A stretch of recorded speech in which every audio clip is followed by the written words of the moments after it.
T as in Tao. Coming to you live from the Build-A-Bear Workshop, it's the Tao Eternal. Hey homies, what up? We're back. We're styling. Like, look at that gremlin. I'm really impressed with, like, visually, he looks cool. But also it's like the visual effects and the sound effects that go into these skins. Especially this gremlin. It's just awesome. Rival is an incredibly polished game. And I dig it. I'm all about it. Not gonna lie, I get bored with games. I really do. Kind of set some goals, seek out some challenges, play through it. I'm not getting bored with Rival. And this season is no different. So today, I think what we're going to do is, well, one, watch videos, of course. Maybe have a little bit of emphasis on some of the meta changes for 1.4. Update came out a couple days ago, as is usually the case for me, and I feel some of the other players. It takes a day or two for everyone to get reoriented to how all of the changes settle into the game and what is relatively stronger and weaker than it was in the prior season. Well, I have a confession to make. I've been talking about how my one complaint in the game is that legendaries are valued too highly in the store and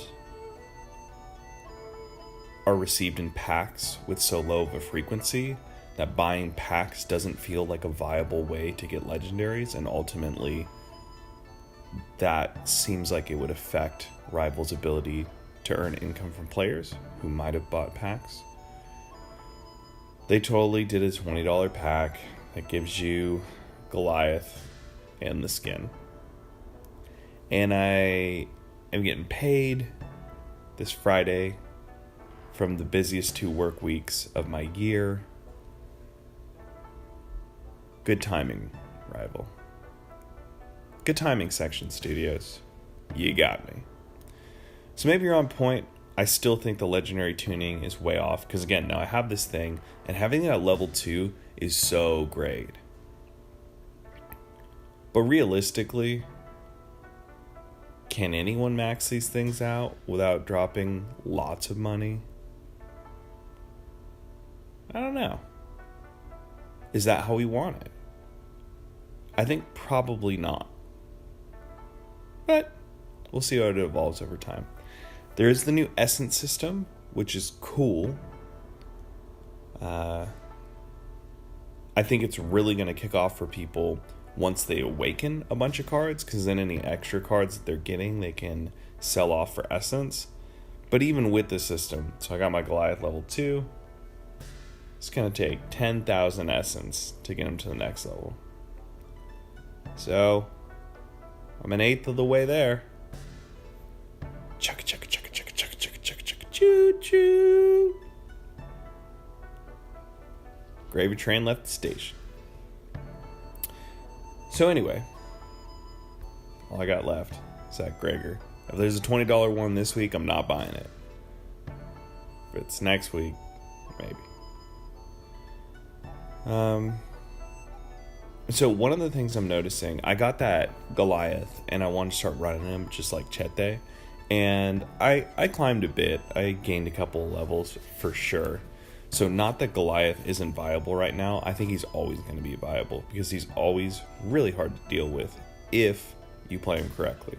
If you don't play him correctly, he's really easy to deal with. You just swarm him, boom, zerg him down. But as I do sometimes, let's check out the leaderboard. This is what Chete is running right now. Anyone can run this deck. If you've been playing the game for a week, you will have all these cards. Now, he's got them all awakened, and that does matter. The awakened versions of cards, when you get that last upgrade, plus just all the natural power spikes that they get through leveling up, that makes them significantly better. But anyone can run this deck. And notice what's going on here. No legendaries, 3.6 mana cost. This deck is hot. Low cost, you're cycling through cards real quick. Your damage sources are essentially Bros, the Golem, particularly with his leader ability, and then Zealots and Hydras. You got Spikes. Spikes are really making a comeback from my perspective. They used to just kind of be okay, I think, but they adjusted the tuning of them in relation to some of the more critical targets that they might have.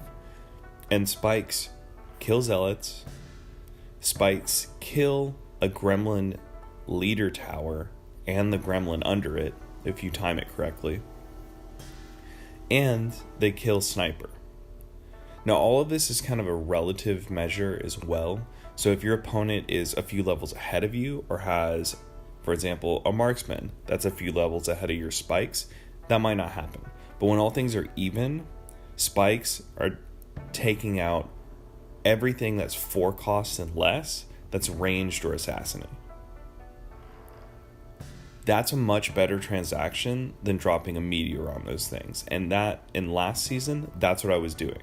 I was dropping a meteor hammer on Wizard, which is fine, but I was also dropping it on Sniper, and I always felt like, man, I'm losing 1 mana in this transaction. And that meteor you can't drop on a Golem leader to have Gremlin leader and have the same effect that you do with Spikes because of the damage over time. So Spikes is getting used a lot. It's a great counter to the Gremlin leader, which is one of the more popular leaders right now. So there's a lot of changes that happened. I don't think anything fell off huge. We'll look at some of the changes as we're going through some videos. But yeah, be on the lookout for spicier decks. Hauser, 1 legendary. Soulbind, very popular right now. The tuning change that they made was that now, after it expires, if it's fully upgraded, I believe it takes away 50% of its target's health, which is way better than it was before. So that's really, really cool if your opponent sends a Gregor at you, sends a Goliath, sends a Werewolf. Some of the harder cards to deal with, the Soulbinder is in a really good place to do just that. And at the 4 cost, for anything more expensive than it, it really feels like an effective way to trade. Wind-Weaver's 4 cost, no one's still using it. And then there's this guy. We might see it. It's pretty underwhelming right now. I think it only needs some tuning changes. I think it probably needs to do a lot more damage for it to be worth it. It's only 2 mana, so there's that. And there's card cycle, which is cool. But yeah, it shoots out a hook shot, essentially, in a large radius, pulls in 1 target, and then does some damage to it. Meh. There are better spells right now. Anyway, let's check out some videos. There, that's it. That's the 1.4 meta roundup. Brought to you by the Dow Eternal. We'll see more as we're in the games. Oh, yes, let's totally do this. Boom. So, as we mentioned was coming in the last video, there have been some tower changes. Tower Leader, well, with the recent 1.4 change, the tower itself now gives an attack speed buff within a radius as standard. That means that everyone is playing it on their guild logo, so that it can touch as many towers as possible.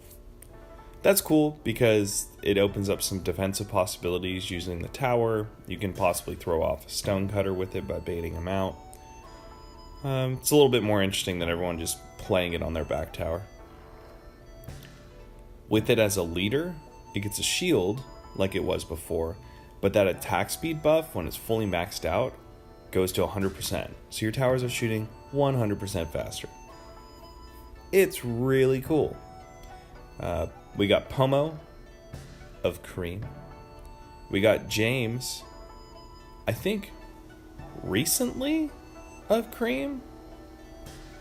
I feel like he was on Hyundai before. But, you know, Cream rises to the top, right? Let's check it out. No wells to start because they're both well leaders. So we'll see something different. Gregor goes top right. We got some villagers top or bottom left. Gregor's charging in, and boom, Soulbind. We mentioned it. It's really effective right now. So that charge now gets stopped. No matter what happens, this Gregor is losing half health. That's really, really helpful because Gregor actually has a decent amount of health. Oh, unless you feather it. Good point. If you feather the Soulbind before it completes on a target, it's not going to do its damage. So that's the way to deal with that. Thank you, Pomo, for educating the people. Gregor smashes in. Frost Orb, pretty popular right now as well, particularly for combos like that. I'm seeing a lot with Gregor and a lot with Stonecutter. Everyone's got their leader ability, wells going, so towers will be attacking faster. We get a Scary up top, he's going to get wolfed. We got a feather, everything's getting shook up. We got a gremlin and a sniper up top, red side. Gregor comes down. Nice little push going, sniper in the back for Pomo. Everything's getting all frosty on both sides. Feather forward means that sniper's going to die. Got a great push going here. Sniper in the back, Gregor in the front, Gremlin in the middle. Werewolf's going to try and walk over. Ooh, almost could have died before he werewolfed. It's good that he did. Sniper on the bottom, doing some work. Gremlin on the bottom, walking around. Sniper up top, starting to go for that main tower, and he gets feathered into range and taken out. Reset time.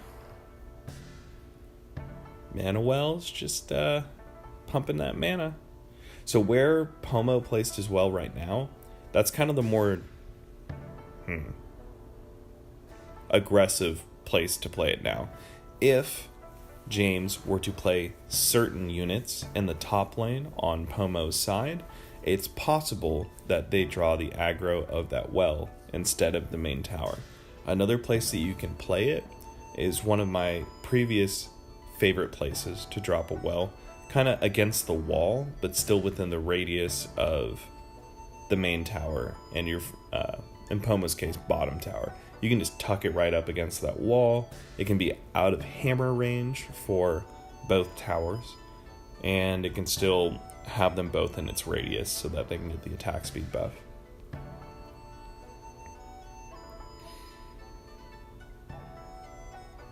Scariot's on the bottom, Colossus in front of him. Another Colossus, a little Soulbind action. Feather's going to get rid of that Soulbind. Colossus does a bit of damage. Frost Orb, really extending the life of damage dealers. You know, I feel like Frost Orb got tuned so that it's actually freezing a little bit longer. I'm not 100% on that. Maybe it just feels like that, but it definitely seems to last a bit longer. Got a Soulbind on the wolf. He takes out the sniper. Gets feathered in to get rid of that bind. Gets feathered over to get rid of that wolf. Soulbind's going to grab that tower. Activates the main tower. That is the Oh, so that was a little bit of poor timing on that well. The well increases the attack speed of all towers, and James's bottom tower was soulbound. So James's main tower was shooting at it at 100% attack speed increase. So it lost about half tower health. So that's an interesting play against a well leader. Because as a well leader, you're not going to get to cycle into the well, so you're probably going to want to play it on cooldown the majority of the time. If you see someone's about to play their well, maybe that's a good time to throw a soulbind on. Those towers will do a lot more damage to each other. That might have just been a lucky play, but if Pomo planned that one out, well done. Sniper's going to take that out. Is he? Nope. Sorry. Gregor comes in, ruins a party. It's a Gregor fest. No, I'm Gregor. No, I'm Gregor. No, I'm Gregor. Soulbind grabs one of them.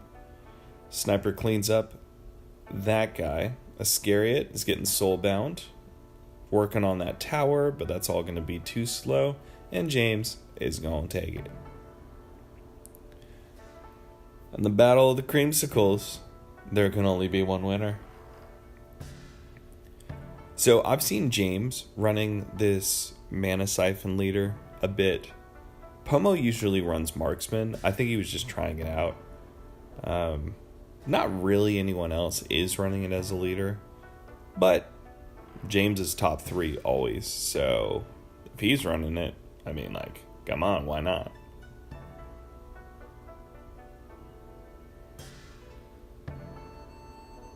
Oh, wait. Wins.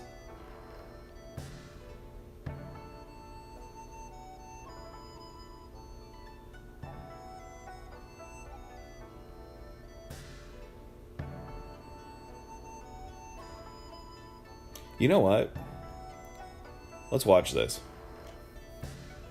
Just because Eds of Shuffles, he's like the only top level player that runs Zealot Leader. I'm pretty sure I haven't featured it, and it's really cool, but it's very fickle. So, when you have a Zealot Leader, it has an active ability that will take half of both Zealots' health and increase their attack speed by 1,000,000? They shoot really fast. So, the way you want to play it is get a push going, make sure that your opponent can't drop a spell on top of your Zealots, for example, and then you fire that bad boy up and they melt towers, they melt people. As long as they're not the ones taking damage, they will dish out tons of damage really, really quick. The active lasts for, I don't know, like 5 or 7 seconds. So it can even last through taking out a tower and pushing on to the main one. It's really useful, but again, the Zealots have almost no health, and you take half that health away. So any spell will shut them down. Alex Amsterdam of Cream, he's running the Gremlin Leader. Tower, damage, boom. We all know it and love it. Let's check them out. Ed's got a well, so Ed's probably going to play a well.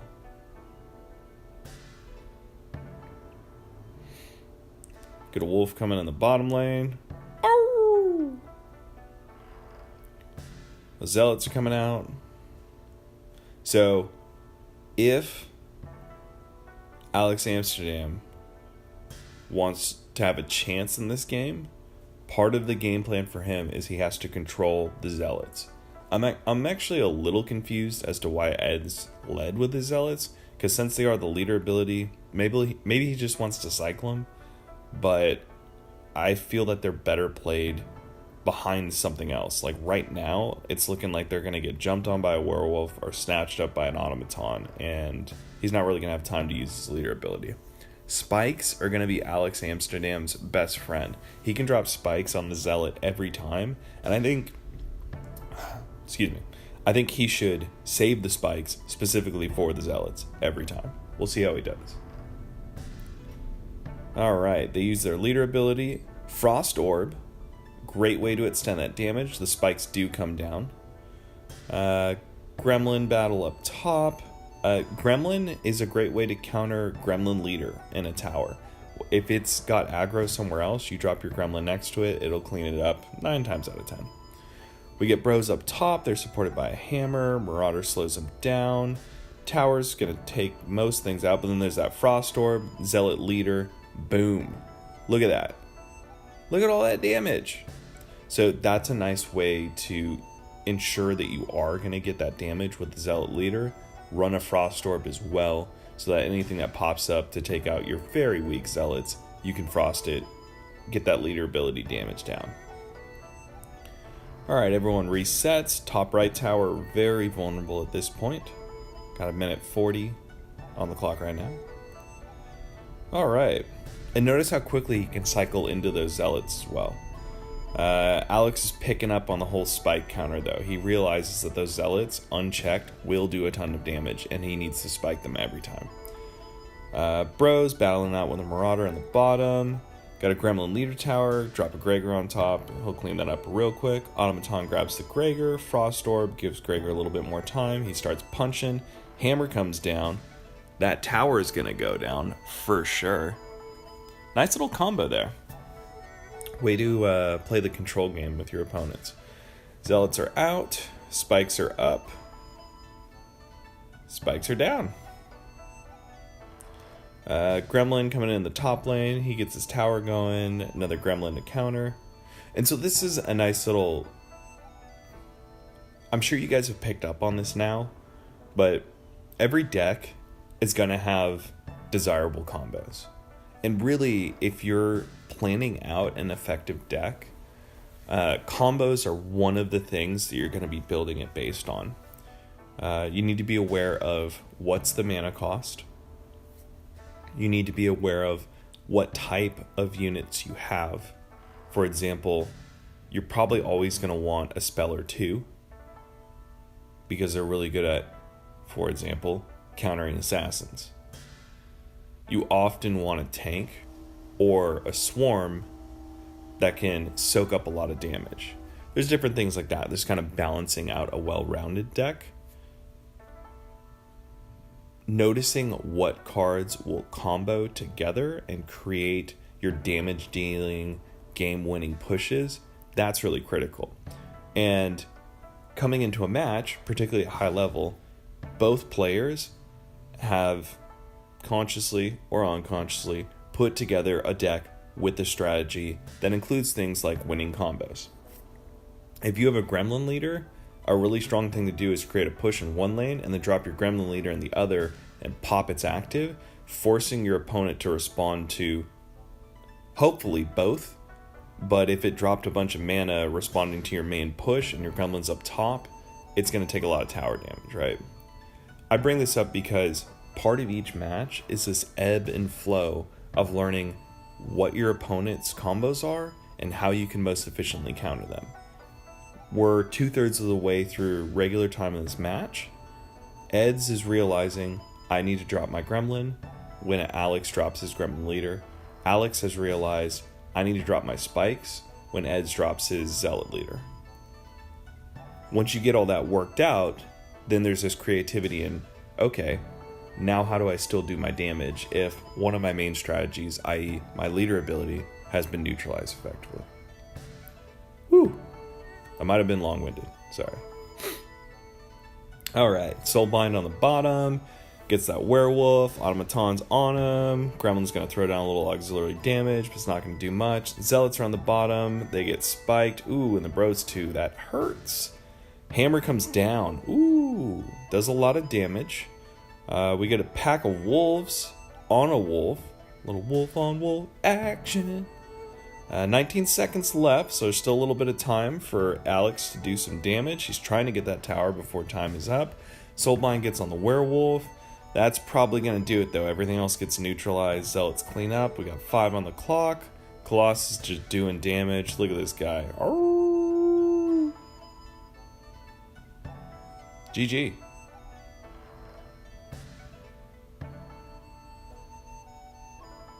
Well played. Yeah, so that's Zealot Leader. I think almost no one runs it because it's so high risk reward. But if you want to see an example of a deck that can pair with it, Eds is probably the best at crafting decks to go along with the Zealots. He's got the Gregor, Soulbind for the big stuff, Bros for some damage, the Frost Orb. I think the Frost Orb is critical. You gotta have it. I guess you could kind of do it with a Stone Form as well, but Stone Form has really fallen out of fashion. Frost Orb is basically like its alter ego, and it doesn't cost as much, and it lasts longer. So yeah, Stone Form, rip. All right, let's do one more.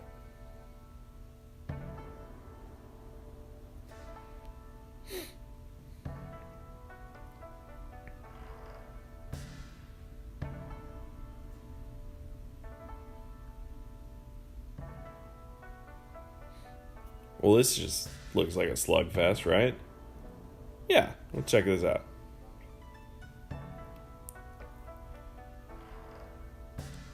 We got Basharon of the Van Buren Boys, and we got Loki the Wolf from Vandal Court. Gremlin Leader, Tower, boom. Dog Leader, Dog Advanced Deployment Party, destroys towers, boom. Yeah, that's probably good for now. Alright, we get a well out, because, well, why the heck not? Zealots on the top, Sniper, we got some Bros coming in at the top as well, got a Gremlin Leader. So, a nice little range push there, but Bros on the bottom will clean all that up. Zealots get mopped up by a Gremlin up top, Marauder comes down, gets frosted, so there is some damage being done by that Bro. Skulls on a tower, melts a tower. There it is. It's hard to get them on there, but again, Frost Orb gives you some reach. It gives you enough time to get something into position. Boom. Let's check that out. Basharon, Hammered, Loki's Well. Depending on the meta, this play is good or bad. I've been watching some of the replays over the last couple of days to see who and if anyone is doing it. 1 or 2 of the high level players are doing it. Most everyone else is not. My vote for this current patch, don't hammer wells. Especially if your opponent has it as a leader ability, it's not going to work anyway because they get that shield. The well, while it is doing the attack speed buff, which is cool, I think essentially it did get nerfed. It costs a little bit more, so I think that's part of the urge as well. It's like, oh, if I drop my 5 cost hammer on this well early enough, it's not going to proc the mana, and I've at least netted 1. I just don't think it's worth it. Like, hammers are really expensive, and you need to hit 2 things with a hammer, by and large, to get the value out of it. And if you drop it on a well, and particularly the way that people are playing well now, you're never going to hit it and a tower. So that even that extra damage that you could have gotten before, you're not getting it now. So my vote is don't hammer wells. Now that's not a hard and fast, and that vote only lasts until the end of this season when things could change. But currently, don't hammer wells. Gremlin coming in on the bottom, he's using his leader ability, getting some good damage on that tower. Skulls gets dropped after the Marauder gets dropped, which is a really poor read. Marauder will evaporate Skulls in a hit or 2. Zealot's going to come in and try and clean up that Marauder. They're flipping back, so they will. Dogs and Bros up top means that tower is going bye-bye. And there's that Dog's leader ability. You get this advanced deployment. When you have 4 dogs from the Awakened version of dogs, it's so good. With 3, it's fine. With 4, it's really hard to deal with. Skulls are coming in. They get the frost on the main tower. They're just eating things up. Gremlin barely saves it. Bro's taking out the bottom tower, though. So it's a very precarious position for Basharon. But There's a minute 13 on the clock, so you gotta fight it out. Gremlin Leader taking some things out. You add in a little Iscariot, he takes the tower. You add in a Stonecutter, he takes the main tower. It's rough. When you have 200 health on your tower, it's so hard to close out a game because literally anything can sneeze on it and it's gonna fall over. But that was kind of a fun one, a little spicy. And again, between both these decks, there's one legendary card. If we're noticing trends for the season, I'm seeing everyone's deck get cheaper. Last season, I'd say like a fair average was around 4 or high 3. It seems like now everyone's trying to get their deck to about 3.5 mana cost. I'm not entirely sure of all the reasons for it. Potential guesses are that some of the more expensive cards seemingly aren't as valuable.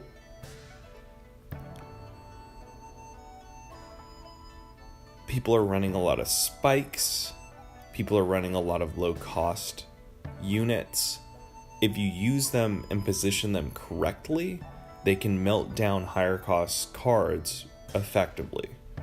But positioning is really, really critical. Just to spy in on a few top level decks. 1 legendary of dogs, 3.5 average mana cost. Chete, he's still running these spicy low cost decks. James, 3.5. He's running a couple legendaries. Jake, 3.9, 1 legendary. 3.4, 1 legendary. So again, just kind of an interesting trend. We'll see how it develops over the course of this season, for sure. All right, homies. I think that's going to do it for us for now. Just checking in. I hope you all are well. As I expressed in some previous videos, the frequency with which I was releasing them declined over the last couple of weeks because I was just hustling like crazy. Got a promotion, was working through the busiest work week or 2, I guess, of my year. So a lot of late nights, early mornings, all that grind stuff. And now things are starting to settle down a bit. So I'd like to be making these with a little bit more regularity. Hope you're enjoying them. Like the video if you like the video. Subscribe because there will be more. And leave a comment. Always. Just leave them. Let me know, particularly some statements about this meta. What are you finding that's working? Any trends that you're noticing? Has anything really fallen off, or has anything really gotten significantly better? This meta feels a little bit less like a radical change compared to the transition from 1.2 to 1.3. But there's still definitely some different things happening, and I'd love to hear your perspectives on what you're seeing. Alright, that's going to do it for now. You take care. Bye-bye.